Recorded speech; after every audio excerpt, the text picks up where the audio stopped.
Hello traders, tis I the Rumpled One, coming to you on Tuesday, June the 10th, the year's 2025. Let's talk trading, chart reading with Walmal. These videos are for educational purposes only. Your results may differ from mine and different from Walmal's. As always, traders, have your risk management in place. Make sure you do not lose more than you're willing to lose on any one single trade or during any one single session. Walmall, we were having a conversation, and I said, you know what, we got to pause the conversation and capture it on video because it was kind of interesting how we saw the price move up at the top of the hour, and actually it moved down because you like to say it has to move one way on H4, then it comes the other way. And we saw it move up, and then all of a sudden it came back and gave us a flip-flop box. And I had mentioned the fact that, you know, right there, I would have gotten burned because I would have taken that flip-flop box to the south side. And I said, and I bet Walmart would have taken it to the north side. And you said yes. And then I asked you why. So let's explain our chart reading to the or to the fellow traders out there. Right. Yeah, and then after that, I weren't going in a few cents how you could have gotten out of that if you did take it south and actually maybe walked away with some pips. But first, we'll talk about why I would take an estimate in line. The first thing is that if you look, I don't know where your cursor is, but if you put your cursor on that doji candle there, that's the black. That'd be the flop candle. And if you look to the left of that, it'll two candles over, you had that big surge up, and that brought it above the EMA 5. I don't know if you got the EMA 5 on your chart or not. Yeah, I've got indicator too. Yeah. Okay, great. So it brings you a width. Not only bring it above, but it brings it up a lot. And so that tells me what happens is a couple things is that this chart, this price, it wants to go in the upward direction. For how long, I don't know, but it wants to go in the upward direction. And it was a big surge up.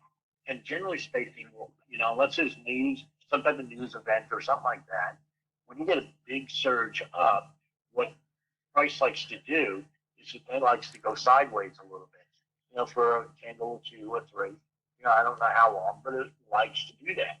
And in that sideways movement, what it does is it'll put in a couple flip flops, you know, and in this particular case, it put in two. The first flip flop presented would want you to go short. Second flip flop that came up would have wanted you to go long. And I would not have taken the southbound train there.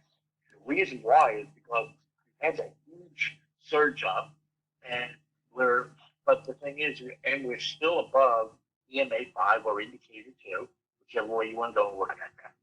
It's the same indicator, just plotted differently. You know, and that tells me that, you know, this movement in the upward direction is not over yet. You know, and it's just taking a breath. It moved too quickly. What I mean by that is it moved too far up in too little amount of time. And what I've seen, especially, you know, on the pound dollar, on this particular instrument, when it moves that quickly, it needs to, what I like to say, catch its breath. It goes back in there. What is it doing? What is, in my opinion, what it's doing is people who got caught in the wrong direction, it's giving them opportunity to get out. It's giving them an opportunity to maybe change their mind and go in a different direction, whatever it may very well be. But what it does is the market changes, these go sideways, like I said already. And at that point, you know, that's why I'd start looking for another reason to go. If I miss the first opportunity to go up, it gives me a reason to go and look for another opportunity to go long. And I would have taken that flip flop. And what I would have done normally, people ask the question, you know, all the time, you go and take the trade at the high of the flip or the high of the flop? And my answer has always been false. What I mean by that is it depends on the situation.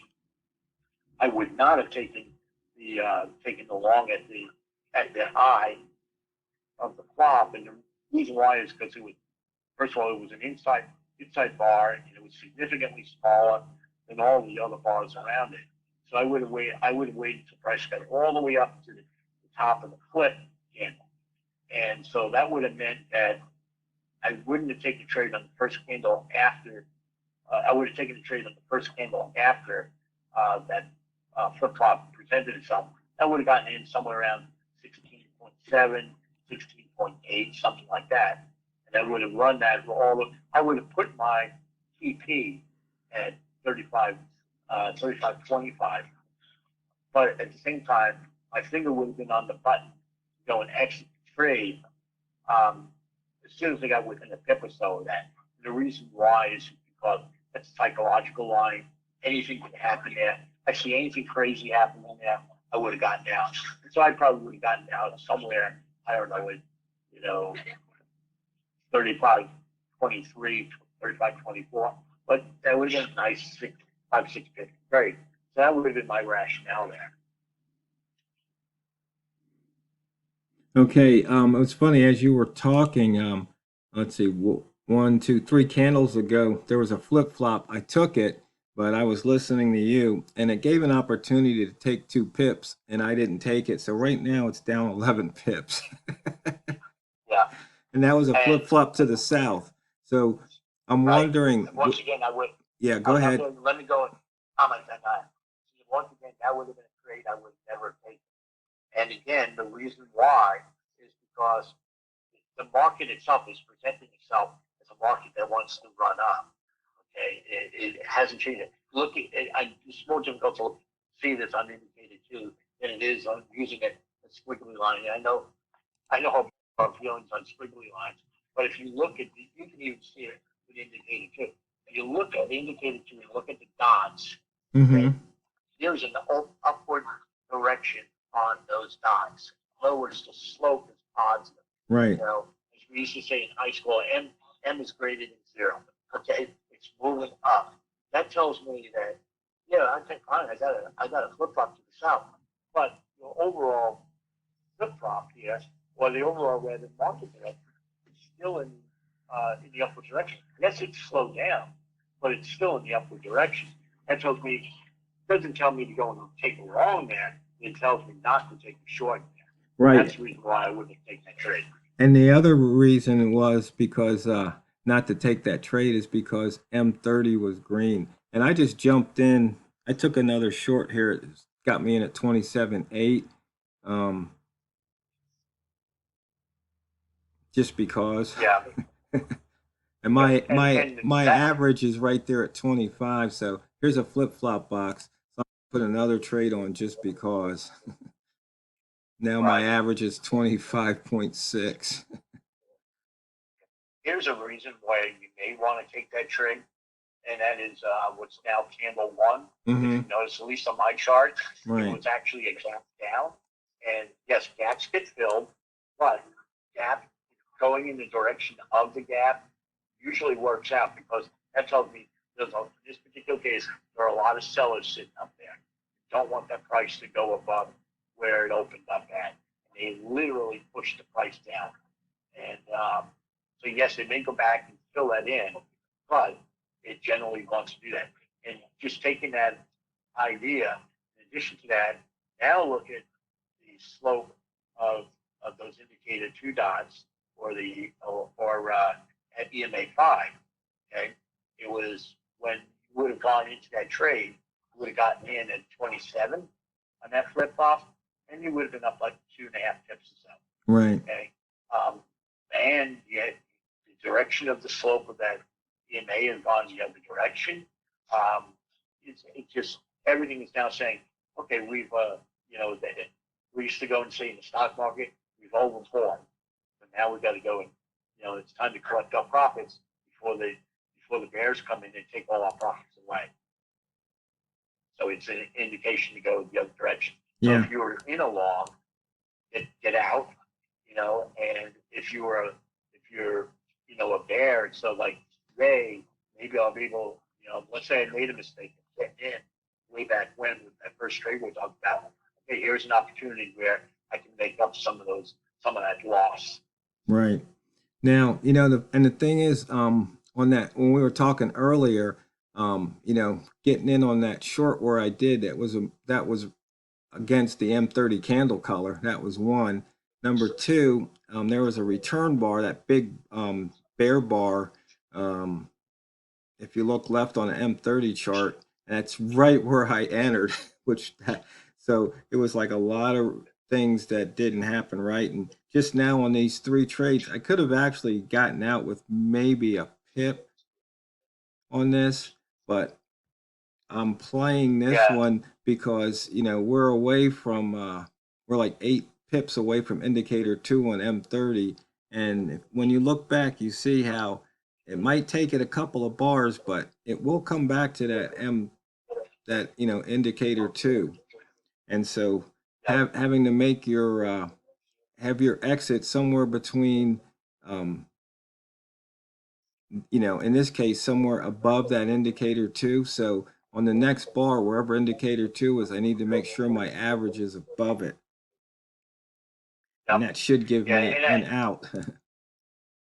Yeah, and I think that you can't overstress what you just said. Right, And the thing is that indicator 2 or EMA 5, it to me it's sort of like a line that's on the chart, right, or dots that are on the chart that are like magnets, and it just price will run away from it because it gets repelled, because price wants to go where price wants to go.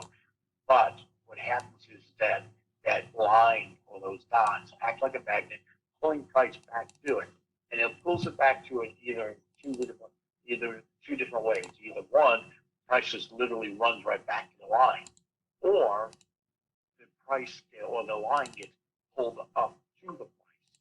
And so, you want to go and be cognizant of that. And if all of a sudden, you're sitting here, let's say, and I think that the rule of thumb that you used to have, like, correct me if I'm wrong, if you're sitting there looking at an M30 candle and you're sitting 15 pips away from, the EMA 5 or indicator 2, it's time to go the other direction right. because it's too far away. You want to go back towards that line. It's a point where I don't care how good the news is or whatever, it's got to come back to it. It's going to come back to it like I said, either 2 ways.